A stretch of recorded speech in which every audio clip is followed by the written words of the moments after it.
This is Datila with Rangers of Wrestling, bringing you the Wrestling Time post show. It is Monday, January 30th, 2023, which means I'm going to be reviewing Monday Night Raw. So tonight's Raw was a fallout from the Royal Rumble, and rightfully so. It kicked off with the winner of the 2023 Men's Royal Rumble winner, Cody Rhodes, who gave an in-ring promo. And as he's coming out, the fans start chanting, Cody, Cody, and they start chanting, you deserve it. And he gave a very emotional speech, promo, I should say. And he starts talking about how he's not the same person he was over 15 years ago when he first entered the business. And he says he thinks about his 19-year-old self and what he thought back then. He thinks about how he was going to be WWE champion in 2 years and also thought he was going to be the next John Cena. And he starts talking about how he went from dashing and giving grooming tips to painting his face and becoming less than, or never imagined that the woman on the outside announcing him would become his wife. And he's bled all over the world, and he took an excursion. Now, it's funny thing that he does not mention his tenure in AEW, or he doesn't actually mention New Japan or even Impact. He just mentions he bled all over the world and took an excursion. Cody Rhodes versus Roman Reigns for the undisputed WWE Universal Championship at WrestleMania. Yeah, that's pretty much what it is.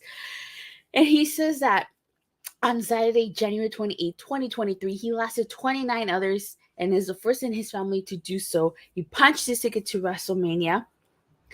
And he says it's true what he says, that WWE has more than one royal family. He starts talking about how he's going to stand across from the entire bloodline, the head of the table, the tribal chief, the biggest superstar in the company, and he has to stand across from Roman Reigns.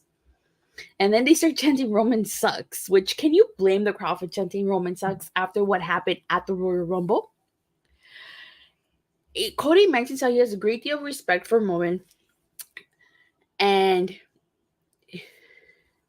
sounds like I missed quite a show. Yeah, it was a really good show.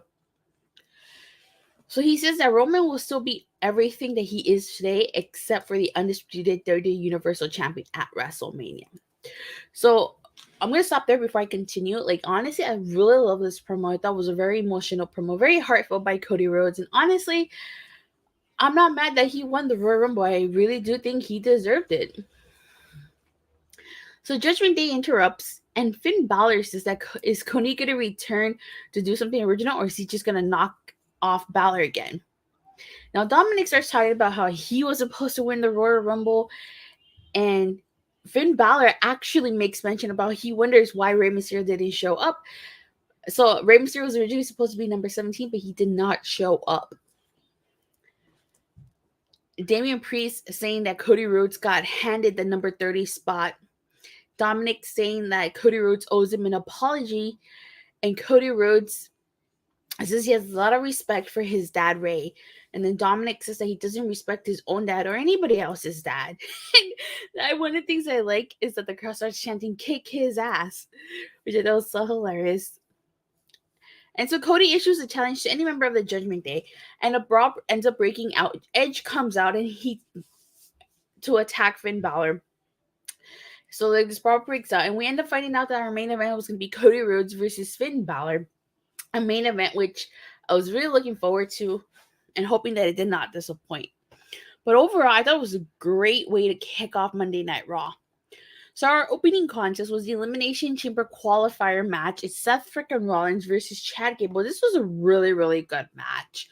I mean, like, Chad Gable really took it to Seth freaking Rollins. He hit him with the dragon screw, a headbutt. Rollins hit him with the buckle bomb, a clothesline.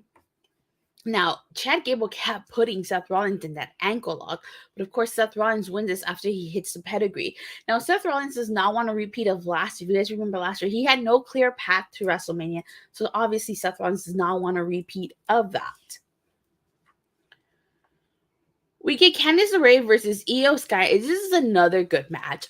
Banger. I'm really happy IYO SKY won. I would have felt some type of way if she lost to Candice LeRae, especially because I noticed that Mia Yim was accompanying Candice LeRae. So I kind of thought, okay, maybe are they setting up for Candice LeRae and Mia Yim to eventually challenge IYO SKY and Dakota Kai for those tag titles? So I feel like that might be the route that they're going, but I'm really happy IYO SKY won this match. It was a good match, good women's match. All right, so afterwards we get a Rhea Ripley in-ring promo, and she starts talking about how it's been a while since she's been out there by herself without her Latino Heat Dom Dom and the rest of Judgment Day. Now she brings up the fact how 3 years ago she was 24 and was NXT champion and challenged Charlotte and challenged her to a match and put Rhea in her place. And basically the whole point of this promo is that we find out Rhea Ripley is going to challenge Charlotte for the SmackDown Women's title at WrestleMania. So I'm not surprised they went this route, as there is history. Like Rhea mentioned, 3 years ago, Charlotte beat Rhea for that NXT title. I'm sure Rhea wants her win back, but I kind of thought that they were going to go the Rhea versus Bianca route, especially because they did tease it like a few months back. So now we need to know who's going to face Bianca at WrestleMania. And honestly, I'm not mad about Rhea facing Charlotte. I was looking forward to Rhea versus Bianca, but Charlotte versus Rhea Ripley for that SmackDown Women's title makes total sense. So maybe Judgment Day is going to move to SmackDown, as it seems to me like they're probably going to do something with Rey and Dominic probably for WrestleMania. So it all makes total sense for all of Judgment Day to move to Friday Night SmackDown. We get a Seth Rollins backstage interview, and one of the things I noticed about this is that they ask him about how he feels that Logan Paul eliminated him, and Seth Rollins doesn't comment on this. So I think it's going to be Seth freaking Rollins versus Logan Paul, maybe for that United States title at WrestleMania. And the reason why I say that is because something happens later on in the night with Austin Theory that leads me to believe that Seth Rollins is going to win that United States title. But I honestly wouldn't mind seeing Seth Rollins versus Logan Paul. That's not a match that I had originally envisioned for WrestleMania. But hey, you know what? It's an original match. So what are your thoughts on Logan Paul potentially facing Seth freaking Rollins at WrestleMania?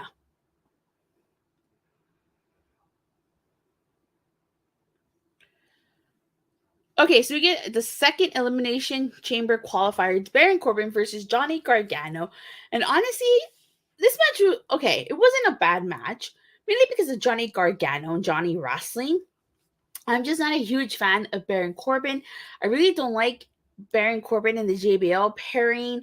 It's not doing him any favors. He keeps losing. So what are we gonna do with Baron Corbin? My favorite gimmick of Baron Corbin was broke Baron Corbin. I thought that was such a hilarious gimmick and stuff. But this match was okay. Dexter Lumis, he pulled out that axe. I don't know why he carries an axe, but he pulled out an axe and he put it through JBL's hat. So Johnny Gargano ends up winning this. So good for Johnny Gargano. I wasn't expecting him to lose this, but what about Baron Corbin? Where does Baron Corbin go from here? Supposedly this gimmick is a wrestling god, but yet Baron Corbin keeps losing. If you look at when JBL was doing the wrestling god gimmick, he was WWE champion. He had the limousine. He had JBL's cabinet. He actually was a legitimate badass heel.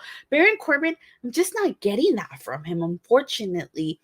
I don't consider Baron to be a legitimate badass heel. You can't take him seriously if he keeps losing. So, aside from that, good match. We get the VIP lounge with Austin Theory. So MVP invites Austin Theory, and Austin Theory says he's gonna make the VIP lounge relevant again.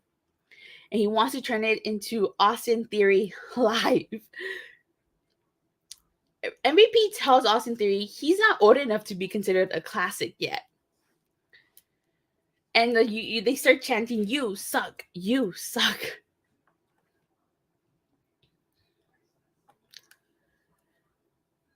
So, let me see. Corbin needs to be the lone wolf again, like he was in NXT. Yeah, the lone wolf gimmick wasn't a bad gimmick. It was just his booking. I'm really not digging this whole wrestling god gimmick. So Austin Theory starts bringing up how MVP said Lashley can beat him, which Lashley fell to. Theory makes mention of when he survived the Elimination Chamber when Brock Lesnar F5'd him from atop of the chamber. Like, wow, that was, I still remember that was impressive. Now, Austin Theory makes note of the ruthlessness. He says the ruthlessness his generation needs, and no amount of aggression can stop it. So if you guys remember, way back when John Cena first debuted, he said he was ruthless aggression, and yet in Theory keeps saying the champ is here sometimes. So I feel like we're gonna get John Cena versus Austin Theory at WrestleMania. If that is the case, Austin Theory does not need to be United States champion to face John Cena, as John Cena has already been United States champion. You could do Austin Theory versus John Cena without the title, just like how you can do Roman versus Rock without the title. So that's why I think Seth Rollins is going to win the Elimination Chamber, and why I think if Seth Rollins faces Logan Paul, it's going to be for the United States title. But what do you guys think? Do you guys think we're going to get Austin Theory versus John Cena? Do you think Seth Rollins will win the United States title and face Logan Paul? Let me know in the live chat if you're watching this live, or in the comment section down below if you're watching this on replay. So MVP makes mention of when Undertaker threw him off the pod. And he says that Theory doesn't know who will be in the Elimination Chamber. Theory mentions that Lashley won't be in the chamber. And MVP says he cares a little bit about Theory's health. Let me see. I think we are getting Cena versus Theory. Who is asking for Seth versus Logan Paul? I don't want to see it. You know, it might surprise you. Honestly, Logan Paul is actually not a bad wrestler. So the match might actually be surprising. But I do think we might get it, because Logan Paul did eliminate Seth Rollins. Seth Rollins refused to comment on Logan Paul eliminating him. So it seems like they're starting to plant those seeds.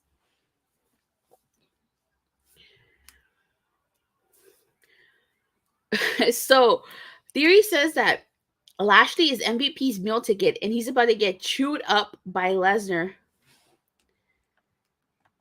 They couldn't get Rock. I see Austin Cena happening. Austin Cena? You mean like Austin Theory?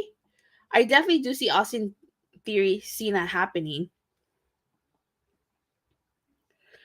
So Bobby Lashley comes out, and MVP tries to like stop him from beating up Austin Theory.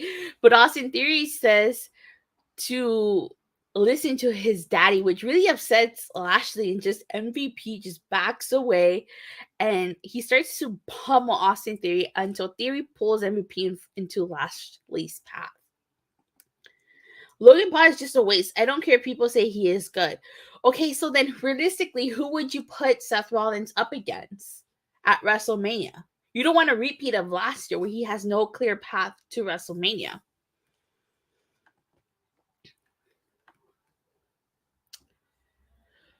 The one thing I will say, the one thing I don't like about this, it seems like Lashley's still not done with Austin Theory, and I feel like we need to move on from Lashley chasing the United States title.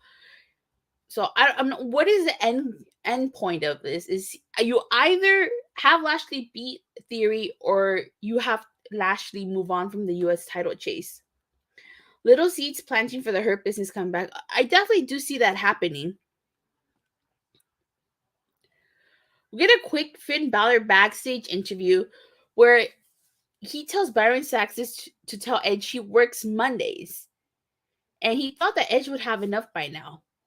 He makes mention how Cody has been stealing from him for years, and tonight that Cody gets taxed, he is collecting. So obviously making reference, let me see, Rollins versus Gunther. Maybe Rollins needs to move on from the US title. I do agree. Rollins does need to also move on from the US title. But if the end game is for him to win it, then I'm okay. But if he's not winning the chamber, then yeah, he needs to move on. And in order for him to face Gunther, he would have to go to SmackDown. I honestly thought that's the whole thing that they were going to do with Bobby Lashley. I thought when he got kayfabe fired, he was going to go over to SmackDown since he's done everything he could on Raw, but I guess not. We get a Miz In Ring promo, and he starts complaining about how he got a terrible number and how he was assaulted by Kevin Owens and he wasn't given the proper spotlight at Raw 30 or even the opportunity to qualify for the Elimination Chamber. And so this leads to a match against a returning Rick Boogz who has been MIA since last year's WrestleMania where he got injured. And The Miz wrestles in a suit. And so Rick Boogz wins this. Let me see. What are you saying? It says if Rhea wins the SmackDown Women's title, she should have to go to SmackDown, or in a draft, all of Judgment Day are drafted to SmackDown. I do agree with that, and I think that's gonna happen. So Rick Boogz looking stronger than before, and I still think he looks like Freddie Mercury. But it's a quick win, easy win for Rick Boogz. So we get a Bayley and Becky Lynch in ring promo. Well, this actually starts as a Bayley promo. And she starts talking about how she wasn't going to leave the building without talking about what she did to Becky. And everyone is talking about how Damage Control took Becky out and made history. They dominated the Rumble. They did dominate the Rumble. Surprisingly split moves away from Nakamura. Yeah, me too, honestly.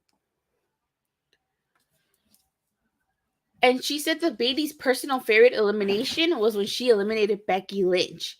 She goes on to say that she's done with Becky and the story is done. But Becky comes out and she tells Bayley to shut up. She's a stupid fool and they're not done until she says she's done. Now, I like the fact that Becky brings this up, how she says excuses was robbing these people of a steel cage. We were robbed of that steel cage match. They heavily advertised that match and we were robbed. I do apologize for that. Give me 1 second, guys.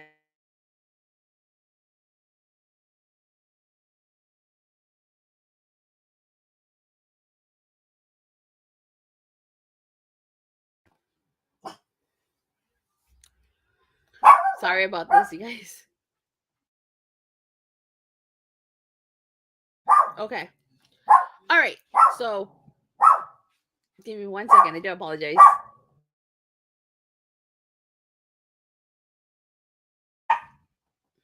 Okay. So, yeah, we were robbed of that steel cage match. So, Becky says that she came out to celebrate her birthday. And Bayley says that, of course, Becky would make it everything about her. She says that she doesn't like Rebecca, that Becky's overrated. She's not good enough to be champion again, not good enough to be in the ring with her, and not good enough for her husband. She makes mention of the fact that Rollins only married Becky because he got her pregnant. I was like, ouch. Ouch. She went there. Like, that must have stung. That must have stung. I like the fact that Becky mentioned this. She said that this whole thing started in Orlando 10 years ago when they were in NXT, and she wants to finish where it started. Now, the one thing I don't like is the fact that Becky kind of dragged Dakota Kai with the steel chair around her ankle, and she was basically threatening to hit Dakota Kai to get Bayley to accept that steel cage match. And then she tells Bayley to check on IYO SKY. So I wasn't a huge fan of that because I feel like, okay, again, Damage Control, now they're supposed to be like this dominant faction, but yet IYO SKY got taken out by Becky, and maybe Dakota Kai did too. So not liking that. All right. So we get an Adam Pearce segment, and he's talking about how the steel cage match is official for next week. And I really hope we get that steel cage match. We cannot get robbed again. He says 6 women will enter the chamber, and the winner will face Bianca at WrestleMania. The women in the chamber are the final 4, which were Raquel Rodriguez, Nikki Cross, Liv Morgan, and Asuka. And he says we're going to have a fatal 4-way to determine who also enters the Elimination Chamber. It's going to be Piper Nevins versus a returning Carmella versus Mia Yim versus Candice LeRae. And Chelsea Green, the newly debuting Chelsea Green comes and she starts complaining about how they have nothing ready for her. And now this kind of goes into what Fightful Select reported, how there have been tentative creative plans for her to play a comedic Karen type character based on what they heard. So it seems to me like that's what they were going by based on this segment, that she is going to play that Karen character. So I'm very curious to see how that character plays out for Chelsea Green.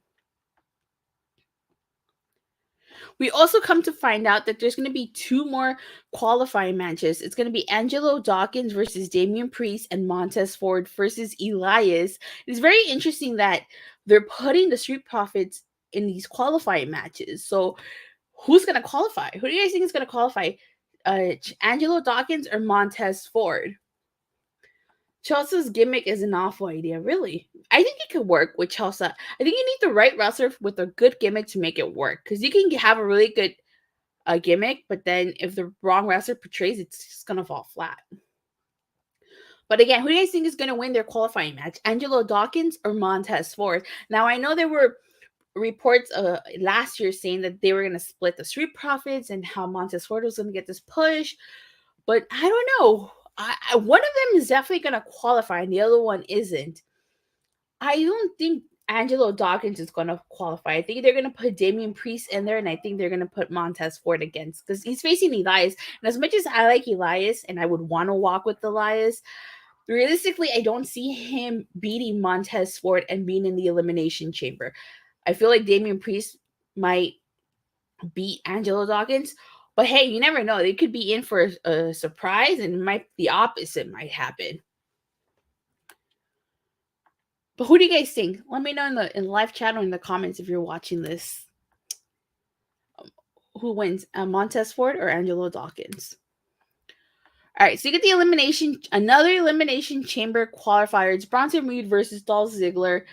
And while Dolph Ziggler did get some offense, and they really building Bronson Reed up to be this monster, and he ends up winning after he hits Dolph Ziggler with the tsunami. Let me see. Montez Ford will win.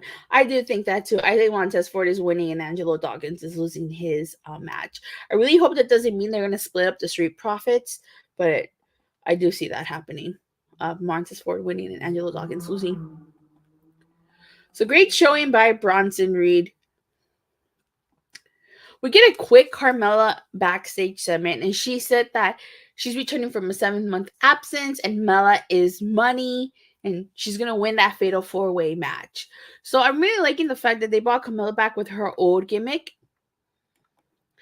An easy win for Bronson Reed, but he's just a beast. He's a really good beast. You know, you need to see his matches with PCO from Impact Wrestling, and you'll see how much of a beast he truly is. I had no problem with Carmella's old gimmick, but I wasn't a huge fan of her, the most beautiful woman, Carmella. You know, when she put on that mask that actually looked like the mask from Jim Carrey's from the movie. Let's see, Carmella's back. Yawn. Wow, that's mean. But hey, we're all entitled to their opinion. So we were supposed to get a Bianca Belair segment, but it seemed like it got cut because she didn't appear at all on Raw. So we get Cody Rhodes versus Finn Balor, and this was actually a really good match. Like, Cody Rhodes taking it to Finn Balor in the early half of the match. Of course, Judgment Day was at ringside. Cody Rhodes at one point sent Damian Priest over the barricade, and Dominic got sent over the announce table. Rhea, of course, went to go check on her dom-dom. I really like that superplex to Finn Balor that Cody Rhodes did. Now, I'm not surprised Edge came through the crowd and took out Damian Priest and Dominic. And then, of course, Rhea attacked Edge and Beth speared Rhea. Now, that makes sense. I don't think it dilutes Cody's win at all, because think about it. Realistically, Judgment Day, all the members of Judgment Day were out there. So how was Cody Rhodes supposed to beat Finn Balor when they were all out there? You know they were going to get involved in this match. So I actually wouldn't mind seeing Edge and Cody Rhodes versus Edge, Cody Rhodes, and Beth Phoenix versus Probably Damian Priest, Finn Balor, and Rhea Ripley. Maybe they can find a fourth person so they can be 4-on-4. Probably at the Elimination Chamber, maybe. Have Cody have a small little feud before he feuds with Roman. And I honestly think the feud with Roman will probably start after the Elimination Chamber. So Edge causes Finn Balor to get distracted, and then Cody Rhodes hits 3 crossroads to Finn Balor, allowing Cody Rhodes to be victorious. And that is how Monday Night Raw closes. Cody Rhodes having his big victory since coming back. Having a victory on his return back to Monday Night Raw. Honestly, there's no other way you could have done it. There was no way they were going to have him lose to Finn Balor in his first one-on-one match back. But overall, really good Raw. But like you said, there were little things I didn't like. 7 out of 10, enjoyable show, and I liked how they are moving towards the Elimination Chamber. Exactly. I love that not only is this show building towards WrestleMania, but we're building to the next pay-per-view, the Elimination Chamber. We have the United States title being defended inside the Elimination Chamber. The Women's Elimination Chamber will face Bianca. Absolutely love that. I kind of disliked how Becky got Bayley to say yes to the match. But for me, honestly, I think I'm going to give this an 8.5 out of 10. So, very good Raw. I'm excited for next week. We're officially on the road to WrestleMania. But the last thing I got to say is that anybody notice how heavily WWE was promoting Batista's film tonight? Kind of leads me to believe that Batista is going to get inducted, or is going to be the first inductee into this year's Hall of Fame induction ceremony. But with that being said, you guys, thank you guys all so much for watching and for the continuous support. Please don't forget to like and subscribe. Make sure you hit that bell so you get notified whenever I go live or release a new video. And I hope to see you guys live Wednesday after AEW Dynamite. Bye.